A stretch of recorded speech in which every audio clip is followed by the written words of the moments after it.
Yet again, another young black millionaire is tricked off of the streets by trying to impress the internet and trying to impress other men. He's 32, a successful rapper, and a Grammy Award winner. Federal authorities say Lil Dirk is also behind an alleged murder-for-hire plot. And yet again, another drug dealer comes home to fanfare in a ticker tape parade.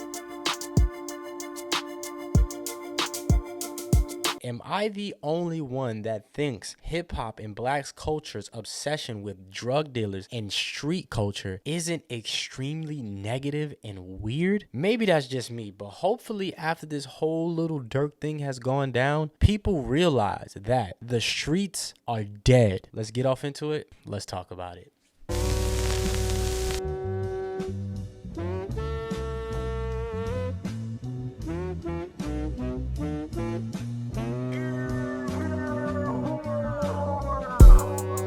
What's going on, everybody? It's your boy ReedMySole, and I'm back with another video for you. Hope everybody's doing well. Hope everybody's being blessed. Yes, if you're watching this, you on the right side of history. Get up, go make it an amazing day. And my favorite saying of 2024 is, I'm not here to be right, I'm just here to be me. And if you're looking for the right opinion, I don't know where you can find it, but if you're looking for my opinion, you are in the right place.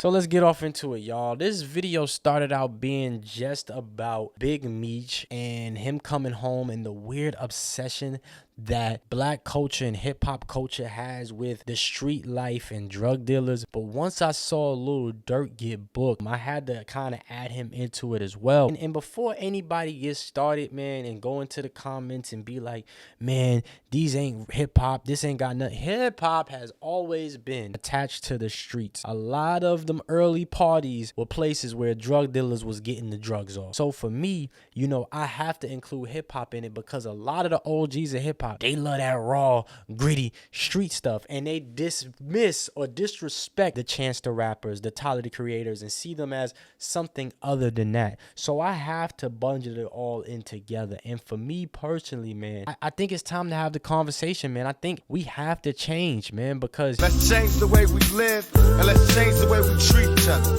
For me, it starts out with the Black Panthers, right? So I understand the essence and the early origins of street culture. It went wrong a little bit because the Black Panthers and gangs was started out to help the community from the mafia, from the police, from the government. We don't hate nobody because of their color. We hate oppression. We hate murder of black people in our communities. And then as time went on, it became a thing that attacked the community and didn't really help the community and actually harmed and hindered the community, right? So for me, I want to start when the Alphabet Boys, we're not going to say no names specifically. Y'all know who the Alphabet Boys are. They actually went out their way to infiltrate the Black Panther Party. The FBI during COINTELPRO would try to turn members of the Black Panther Party against each other. They went out their way to infiltrate gangs. They went out their way to flood our communities with drugs and guns. How we stop the Black Panthers? Ronald Reagan cooked up an answer. And if you ask me, that's where the issue starts, because the Bloods, the Crips, and all these gangs, they were doing amazing things. The Black Panther Party was doing amazing things. Did many Black Panther Party functions. I was part of the breakfast program. We registered many people, the African American community and others, to vote. Until all of these different drugs started to pop up within our community. And then you seen the snowball effect to this day. When I hear Rose and heroin's got hooked on heroin. Some people will use that as a cop-out for guys like Big Meech, guys like Lil Dirk. But it's like, nah. Knowing all that we know, it's kind of, it flabbergasts me that Lil Dirk is using credit cards and using private jets and using his access to wealth in order to crash out. He has even said it in songs. Fucked up that I'd rather get revenge instead of me. You're so dumb.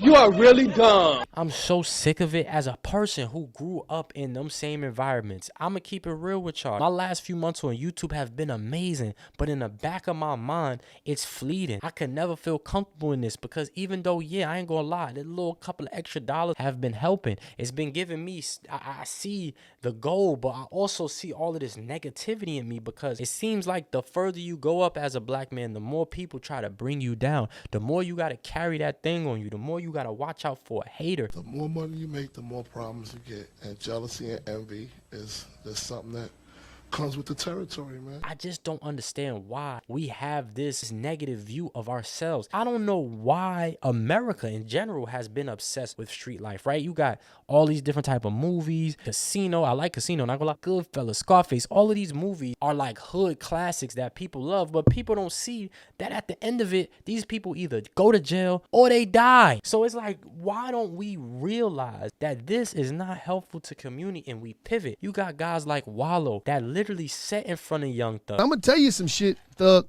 It's lonely than a motherfucker in there.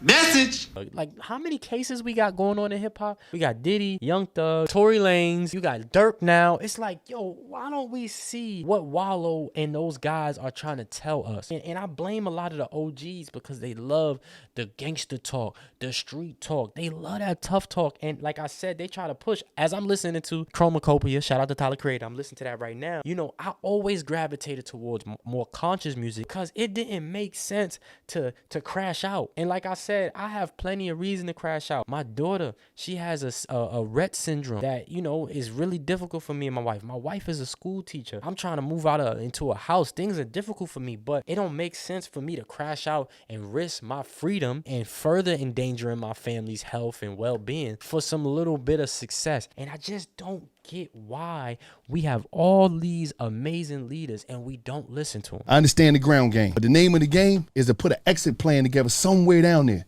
Right. Because at the end of the day, you can't teach what you don't know. You can't lead where you ain't go. I cannot find any excuse for guys like Lil Dirk because they got all the opportunity in the world. This is a digital society. You mean to tell me you don't see all of the Ring cameras? You don't know all the devices is listening to you? You say you want a new Benz. They advertising you a new Benz. You say G-Shock. You say anything that is linked to a product and they advertising to you in less than 24 hours. Sometimes you say it, you have a conversation right now, you pick up your phone and the thing is right there. Adding that around that time, iCloud records show that a phone number associated with Banks texted an alleged co-conspirator. They're listening. You got smart TVs, smart fridges, smart everything. People got smart thermometers, smart everything, Ring cameras everywhere. I'm a delivery driver, so I know for a fact you are always being watched. There are Ring cameras everywhere. I know for a fact I'm probably on somebody's TikTok because I was angry or something was happening or a conversation I was happening or I ran from a dog. You know how many dogs I done ran from? I ain't gonna lie. I be running from dogs. People don't be playing their dogs. So you are always being watched. So for somebody like Lil Dirk and Lil Dirk's position to be using credit cards, purchase of flights from Chicago to SoCal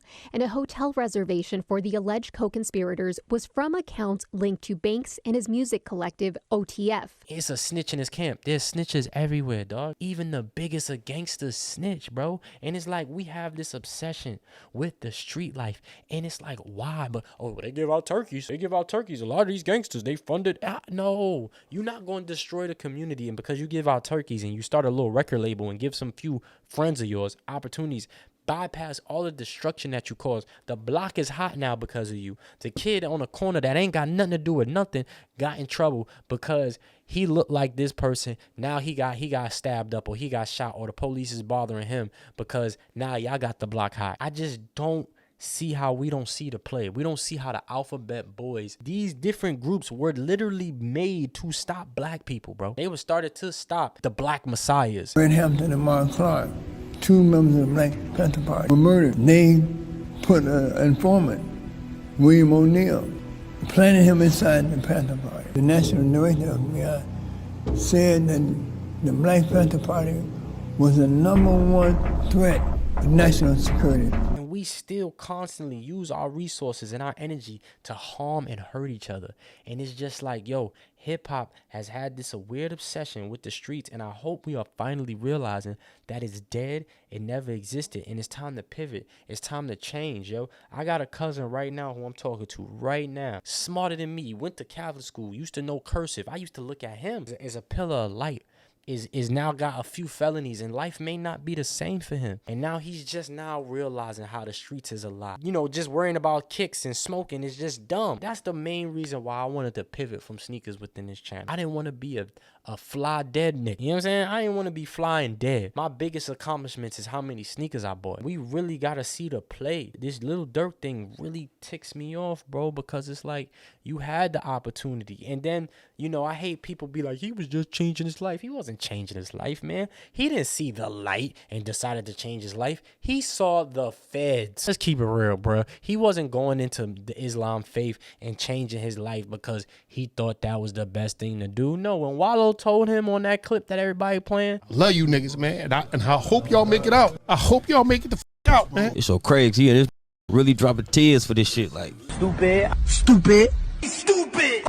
no, he didn't care about that. So he wasn't trying to change his life because he wanted God. No, he was running to God as an excuse so he could look and appear to be doing the right thing. I hate when people do that because it's people like me out here that's trying to do the right thing. And that's such an American capitalistic concept to step on everybody to get your way to the top that I just can't explain it, yo. I'm trying to change my life on this camera, dog. I work 40 hours a week, bro. Hard, delivering packages for one of the most rigorous delivery service companies. Then I try to get in here, preach positivity, and it's fleeting. You know, I may have 14,000 subscribers today. My next video might not get 1,000 views. So it's like I can't even rely on this because I don't have the industry connections. You know, if you look at my numbers, I'm doing just as, I'm close to Wayno. You get what I'm saying? And he got all the industry connections. He in Atlanta. He doing this with Killer Mike and all these different people. Respect the Wayno. I'm just using it as an example to be like, yo, sometimes you could try to do all the right things, but if you don't have the right connections, you dead in the water, yo. So it's like a lot of these kids who have the opportunity, they crashing out, and it just upsets me because I don't see no opportunities coming my way. You get what I'm saying? Shout out to the people that do shout me out, but it's hard, yo. It's hard being a black man in this country and having to make the decision to not go into that life. I had to make that decision every day. Even a guy like Donald Goins with these street imagery and is always glorified, right? And maybe it started somewhere in black exploitation era, but it's like, yo, it's time for us to get being more nerdy. You know, as a delivery driver, I feel good because I see a lot of these new kids, you know, they nerdy. A lot of these new young black males are nerdy, bro. They building PCs. They're into anime. They got septum piercings, and their hair is colorful and different, and they not trying to put on. So I see a lot of the youth changing, and I think it's time for a lot of those OGs to look at themselves and see what they are promoting. What are they revering? You feel me? The gangster street talking, all of the music. It's just so much negativity, man. I feel bad for Lil Dirk and his people, but I'm not surprised. Now, I don't really feel too bad. It just sucks to see another successful black man with resources to change other people's lives go down over something that I don't even know how they started beefing. I don't keep up with it. I actually don't live too far from Savannah, Georgia. The major city that's 15 minutes away from me is Savannah, Georgia. So I'm very familiar with Quando Rondo and those guys, and I'm very familiar with Savannah. You know, I live in the South Carolina. Savannah right there, it's a lot. It's not that many opportunities. It's hard. Hampton is right there. You know, I know a lot about what going on in South Carolina. It's difficult, man. It's very, you know, if you on the wrong side of the town, you don't got a whip. Yo, you living off of the government. So I understand how hard it could be out there, but it's never no excuse to destroy and dilapidate your community. And when you know how it ends, you're going to end up dead or in jail, man. You know, one of my best friends, his cousin and his uncle got shot very recently in the back. And, you know, he was going through it for a while because as a young black man, you think you're going to die. You think somebody's going to shoot you. I think about that every day. Every day, it's real. That's how real it is. I think somebody's trying to kill me. I'll be waking up paranoid. I'll be really scared. It's really hard, yo. But this obsession with the gangster life and the street life, it gotta stop. I hope people really wake up and start to change their life because there's money out here, man. I ain't gonna lie. These last 2 to 3 months in YouTube has showed me the light. And if I continue to work hard, maybe I won't be on that truck no more. You know, working on that truck, man, it humble you, bro, because, man, it's hard work. You know, dogs, poop, nasty trucks, dusty, you know what I'm saying? People cutting you off, and you never knowing what you gonna run into. You don't never know somebody gonna try to rob you or what, man. It's hard, yo. But I get on there, I do it for my family. You know, I like I said, I could easily be crashing out, but I make a conscious decision every day to not crash out. And yeah, you may not be able to get the new Tesla truck. I want me a new Tesla truck. You may not be able to get the big house and get the chains and the Rolex. You get what I'm saying? You might have to get the little $100 joint like I got right here. You know, little $100 joint that people think is worth a lot of money just because I'm me. But you know, you work hard for it, man. You don't gotta look over your shoulder, man. That's the one thing that I'm blessed with, is that I never done nothing to nobody in recent history that I had to look over my shoulder, man. And that, it is nothing like that. That feels amazing. You know, I just pray for all of the people involved within, you know, the Chicago drill scene, within the Lil Dirk trial and everything, man. I pray we find healing, because hip hop for me is higher infinite power healing our people, not hurting our people. Higher infinite power healing our people, and that's what we're supposed to do. And if, of course, just like everything, we got a choice. We get to heal our people or hurt our people. If hip hop can get over this obsession of the streets, shout out to Tyler the Creator. I'm listening to his album right now, about to edit this video up and listen to and play some Star Wars Jedi Survivor, and man, just try to, you know, create a platform to where, you know, I could speak peace and positivity into the world. So I hope people wake up after this, man. The informants are everywhere. The biggest of the gangsters then told. The streets are dead. Sue Surf and Battle Rap went down. Taxstone went down. It's so many. Young Thug went down. Diddy went. So many people going down because they ego and they anger and they trauma. You know what I'm saying? Like Kendrick said, a lot of people walking around burying their pain in chains and tattoos. It's time we heal, man, whether that is going to therapy and just ending our beefs and mending those bridges, because, man, we all we got, man. And the Alphabet Boys, they spend so much to try to bring us down. Think about all of these different operations they've done. COINTELPRO, they infiltrated the neighborhoods to put guns and drugs. Like, there's plenty of proof of that. They did all of these different things that aren't conspiracies, that are factual, to try to stop us, and it's working. So imagine if we try, if these people are going so hard to destroy us, imagine if we actually try to build each other up. I got no more, man. I love y'all. Y'all be safe out there. Peace. ReedMySole out. You see, the old way wasn't working, so it's on us to do what we gotta do to survive.